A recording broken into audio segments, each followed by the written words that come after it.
Hello everyone. आज हम बात करेंगे प्लस टू क्लास का बिजनेस स्टडी का चैप्टर 10.1 की, जिसका नाम है फाइनेंशियल मार्केट, वित्तीय बाजार और उसकी अवधारणाएं मतलब कंसेप्ट्स। तो ये सब करने से पहले आप ये समझ लीजिए, मुद्रा बाजार प्लस पूंजी बाजार को हम बोलते हैं वित्तीय बाजार। Means financial market is equal to money market plus capital market. तो यहाँ से आप ये समझ चुके हैं कि अगर आपको वित्तीय बाजार के बारे में समझना है तो आपको मनी मार्केट और कैपिटल मार्केट का मीनिंग समझना होगा, और दोनों को मिश्रण से बनेगा फाइनेंशियल मार्केट। वैसे तो आप समझ ही गए होंगे, फाइनेंशियल मार्केट 2 टाइप्स की हो जाएंगी मेरे हिसाब से, जब यहाँ पे बता दिया उसने, मनी मार्केट और कैपिटल मार्केट। बस इन्हीं के बारे में बात करनी है। चलिए करते हैं। सबसे पहले हम वित्तीय बाजार का क्या अर्थ है, फाइनेंशियल मार्केट क्या है, सुनिए। सबसे पहले टूल किट में चलेंगे। यहाँ पे बताता है फाइनेंशियल मार्केट क्या है। यहाँ पे बोलता है इसका अभिप्राय उस बाजार से है जो वित्तीय संपत्तियों के उत्पन्न करेगा, मतलब उसको बनाएगा और विनिमय करता है, मतलब कि देना किसी को, लेना वहाँ से, मतलब लेन देन मतलब करना। तो ये हो गया हमारा फाइनेंशियल मार्केट, मतलब वित्तीय संपत्तियों को उत्पन्न करना और विनिमय करना वित्तीय बाजार के अंतर्गत आ जाएगा। वैसे तो इसने यहाँ पे बताया भी है, इसके अंदर मीनिंग के अंदर भी, जो देश का विकास है वो किस पर डिपेंड करता है, वहाँ की वित्तीय व्यवस्था पर। वो सबसे मेन भूमिका निभाएगी कि देश कितना प्रगति कर रहा है, कितनी उन्नति कर रहा है। ठीक है, तो चलते हम आगे, इसके बारे में बताते हैं आपको वित्तीय बाजार के बारे में। सबसे पहले है वित्तीय बाजार के कार्य, फंक्शन ऑफ फाइनेंशियल मार्केट। तो बचतों को गति प्रदान करना सबसे पहला कार्य है। वैसे तो पूरी लाइन इतनी बड़ी इतना मत करिए, छोटा सा पढ़ लीजिए, बचतों को गति प्रदान करना। कि वित्तीय बाजार लोगों की बचतों को गति प्रदान करता है। बचत तो समझते सेविंग, भाई सेविंग कैसे होगी, यहाँ बाजार रोकड़ के रूप में, यहाँ पे क्या है भाई, जो रोकड़ के रूप में बेकार पड़ा भी था उसको ऐसी जगह ले जाएगा ये बाजार, मतलब वित्तीय बाजार, जहाँ पे इसकी ज़्यादा ज़रूरत है। और भी इस प्रकार एक पक्ष से दूसरे पक्ष को ट्रांसफ़र करने के लिए अनेक वित्तीय प्रपत्र उपलब्ध कराए जाते हैं। निवेशक अपनी इच्छा अनुसार किसी प्रपत्र में इसको निवेश कर सकता है, उसको वहाँ उसको बेनिफिट होगा और जिसके पास जाएगा उसका यूज कर लेगा।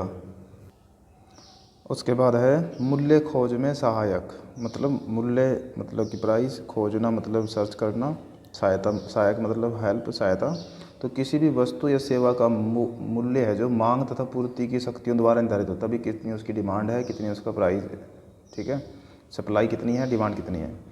तो वस्तु और सेवाओं की भांति ही निवेशक भी, जो इन्वेस्ट करने वाला है, अपनी प्रतिभूतियों के मूल्य की खोज करते हैं। अब प्रतिभूतियों का मतलब तो आप समझते होंगे ना, यहाँ पे प्रतिभूतियों का मतलब सिक्योरिटीज़, मीन्स जैसे डिवेंचर, शेयर, कॉमर्शियल पेपर, खजाना बिल वगैरह वगैरह, ये सारे इसमें आ जाते हैं प्रतिभूतियों के अंतर्गत। ठीक है, तो वित्तीय बाजार निवेशकों को उचित मूल्य प्रदान करने में सहायता करता है। मतलब जो मनी मार्केट है, मतलब वित्तीय फाइनेंशियल मार्केट है, सॉरी, उसके अंदर उनको उचित प्राइस मिल जाएगा इन चीज़ का, भाई हमारा शेयर कितने का है, कितने का वो बिक सकता है, ज़्यादा का है, कम का है, तो हम आसानी से उसको खरीद भी सकते हैं और बेच भी सकते हैं। तो उचित जो प्राइस है, जो सही है, वो मिलने में हेल्प मिलती है। तो मूल्य खोज में सहायक का मतलब मूल्य की खोजने में हेल्प करता है, भाई कितने तक ये बेचा जा सकता है, कितने तक ये खरीदा जा सकता है। ये मीन्स जो हमारे शेयर हैं, डिवेंचर है, खजाना बिल है, मतलब प्रतिभूतियाँ जो हैं। उसके बाद है वित्तीय संपत्तियों में तरलता उत्पन्न करना या प्रदान करना। तो वित्तीय संपत्तियां तो आप समझ ही गए होंगे ना, हमारी वित्तीय संपत्तियों में वही आ गए हमारे जो प्रतिभूतियां हैं, जैसे कि शेयर, अंश जिसको बोलते हैं हिंदी में, और ऋण पत्र जिसको इंग्लिश में डिबेंचर बोलते हैं, खजाना बिल और कॉमर्शियल पेपर। इस तरह ये जितने भी होते हैं सारे के सारे हमारे क्या वित्तीय संपत्तियां हैं। उनमें तरलता उत्पन्न का मतलब है कि इनको जल्दी जल्दी खरीदना व बेचना है, कि जो पावर है या तरीका है वो कहाँ मिल पाएगा हमें, वो एक बेस कहाँ मिल पाएगा, वो मिल पाएगा हमें जो हमारा वित्तीय बाजार है, ठीक है, वहाँ पे। तो जहाँ सभी प्रतिभूतियों को क्रेता व विक्रेता हर समय उपलब्ध होते हैं। जब हर समय खरीदने वाले बेचने वाले रहेंगे तो जब ठाओ अपनी प्रतिभूतियों को बेच आओ, तो इसका मतलब तरलता उत्पन्न प्रदान कर रहा है हमें। तरलता का मीनिंग समझ लीजिए, जल्दी जल्दी रुपये पैसे में बदल देना, ये है मतलब इसका। तो यही कारण है कि यहाँ प्रतिभूतियों में तरलता रहती है, ठीक है ना। तो वित्तीय बाजार के माध्यम से निवेशक जब भी चाहे अपने धन को प्रतिभूतियों में निवेश कर सकते हैं और जब चाहे निवेश को पुनः वापस धन में बदल सकते हैं। तो समझ गए होंगे आप लोग कि वित्तीय संपत्ति में तरलता का क्या मतलब होता है। तो इनका मीनिंग क्लियर हो ना, तो फिर आपको अंदर से रट्टा मारने नहीं पड़ता, बस हेडिंग क्लियर है, डिटेल तो आप फटाफट फटाफट बढ़िया वाली लिख सकते हैं। उसके बाद है व्यवहारों की लागत कम करना। व्यवहारों का मतलब क्या, जो ट्रांजेक्शन्स हैं उनका जो लागत का मतलब है खर्चा, उनको कम कर देता है ये।